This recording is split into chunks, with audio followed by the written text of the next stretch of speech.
जी जनाब, welcome back. आप देख रहे हैं आज पाकिस्तान। हमेशा ईद के बाद सिचुएशन कोविड की थोड़ी सी बिगड़ती है। एटलीस्ट 2 सालों से यही ट्रेंड रहा है।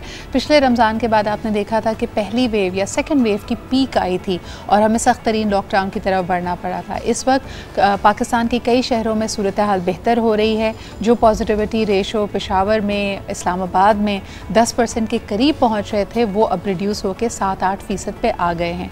But on the other hand Pakistan के सबसे बड़े शहर यानी कराची में हम देख रहे हैं कि पॉजिटिविटी रेशो इस वक्त 14.2% तक बढ़ गया है।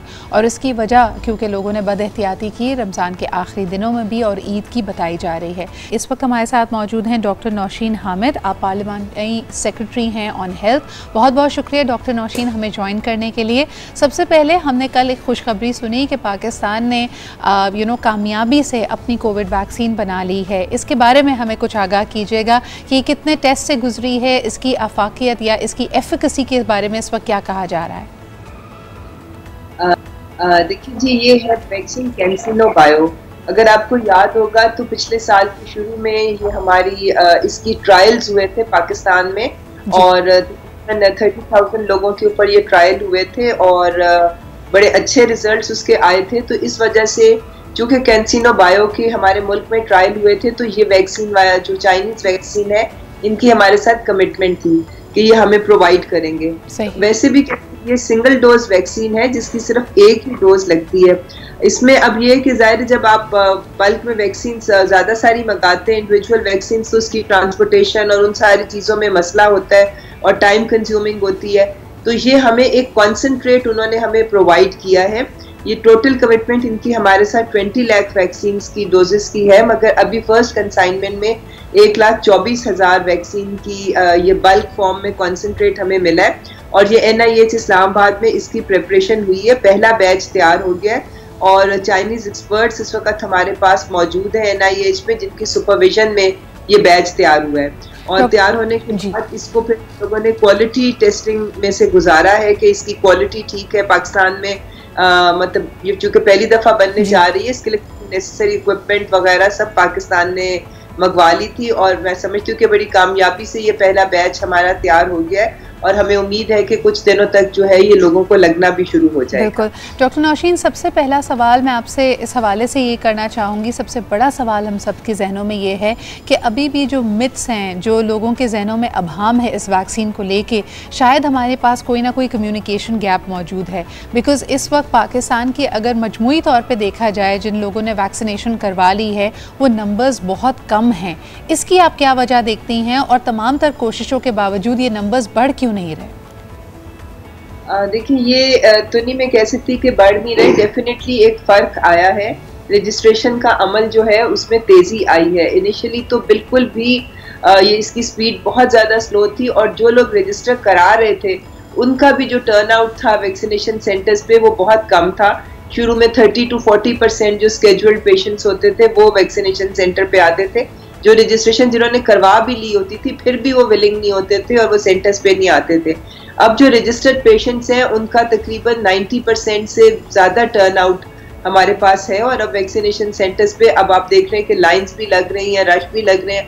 कल मैंने एक वैक्सीनेशन सेंटर विजिट किया तो वहाँ पर कुछ घंटों में ही सुबह ही तकरीबन 1500 लोग जो थे वो वैक्सीन लगवा कर गए थे। बिल्कुल। तो डॉक्टर नौशीन, लेकिन एक और सवाल जो जहन में आता है कि जब हम देखते हैं कि पिछले दिनों ये अनाउंसमेंट हुई थी कि पाकिस्तान ने एक्वायर किए हैं कोवैक्स के अंडर एस्ट्राजेनेका की तकरीबन 1.2 मिलियन यानी 12 लाख की खेप हमारे पास पहुंची थी, लेकिन पूरी दुनिया में बहुत सारे खदशात हैं और यकीनन पाकिस्तानियों का भी इसके ऊपर एक रिजर्वेशन थी।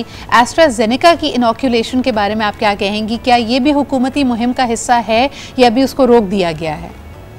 नहीं जी, बिल्कुल इस वक्त एस्ट्राजेनेका यूज़ हो रही है, ऑल ओवर पाकिस्तान यूज़ हो रही है और 1.2 हमारे पास आ गई है। 2.3 आने वाले दिनों में हमारे पास पहुंचने वाली है और ये लोगों को लग रही है और अभी तक कोई किसी किस्म का भी कोई एडवर्स सीरियस इफेक्ट जो है वो रिपोर्ट नहीं हुआ है, सिवाय इसके कि टेम्परेचर, बुखार एक दिन के लोगों को चढ़ रहा है मगर उसके बाद वो भी पैनाडोल वगैरह से वो सेटल हो जाते हैं और जब इस तरह ये बुखार या इस तरह का कोई रिएक्शन होता है तो that is a good sign कि द वैक्सीन इज वर्किंग। अब बच्चों को भी देखें, जब उनकी भी वैक्सीनेशंस होती हैं डिफरेंट किस्म की तो उनको भी एक आध दिन फीवर होता है, तो fever is always a good indication कि the vaccine is working. AstraZeneca के एक दो एडवर्स इफेक्ट्स रिपोर्ट हुए थे, मगर दैट वाज इन मिलियंस।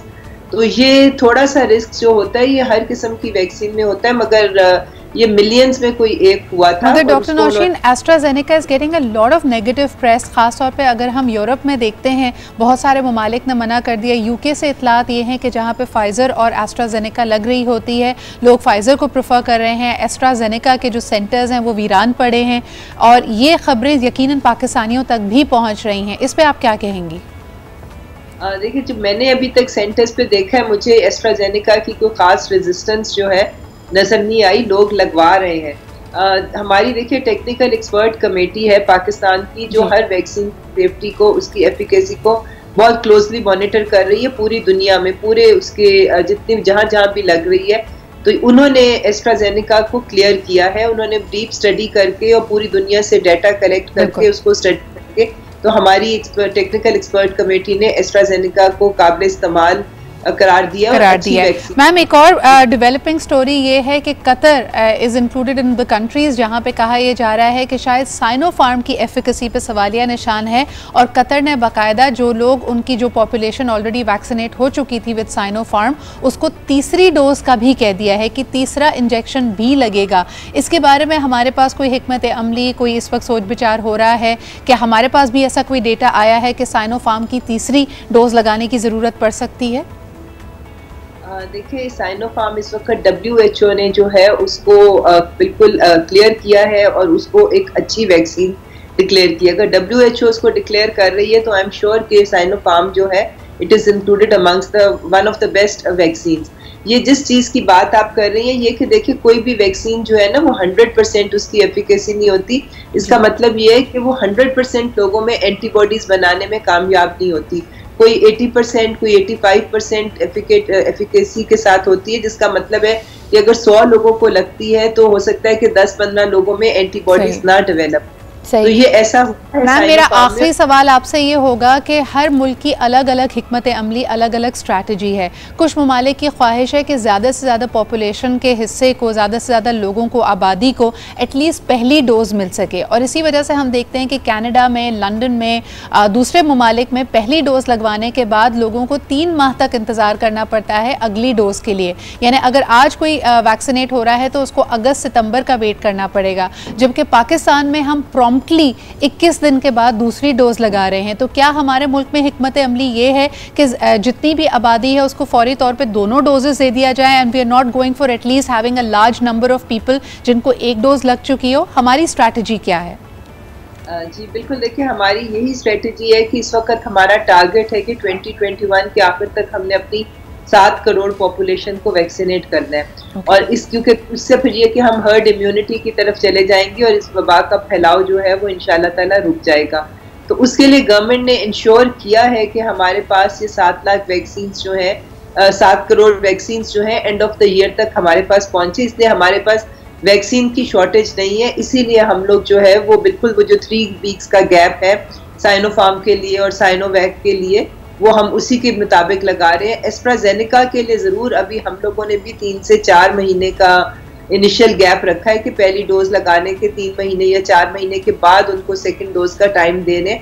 मगर जैसे ही एस्ट्राजेनेका की मजीद डोजेस हमारे पास पहुंच जाएंगी, हो सकता है इस गैप को भी शॉर्टन कर दिया जाए। बहुत बहुत शुक्रिया डॉक्टर नौशीन हमारे साथ मौजूद होने के लिए। आपकी मौजूदगी का फ़ायदा उठाते हुए एक दफ़ा फिर तमाम हमारे नाज़रीन को कहना कि 30 साल एज मुकर्रर की गई है हुकूमत की तरफ से। अगर आपकी उम्र 30 साल से ज़्यादा है या आप 30 साल के हो गए हैं, फ़ौरी तौर पर अपना शनाख्ती कार्ड 1166 पे भेजिए, रजिस्टर कीजिए। आपको आपकी तारीख मिलेगी, आपका सेंटर्स और आपके कोड्स मिलेंगे। फ़ौरी तौर पर अपने आप को वैक्सीनेट कराइए, क्योंकि हुकूमत का ये जो गोल है कि 2021 के आखिर तक 7 करोड़ हमारी आबादी जो है वो कम से कम वैक्सीनेट होनी चाहिए, उसमें आपने और मैंने अपना हिस्सा डालना है। एक छोटा सा ब्रेक लेते हैं, वील बी राइट बैक।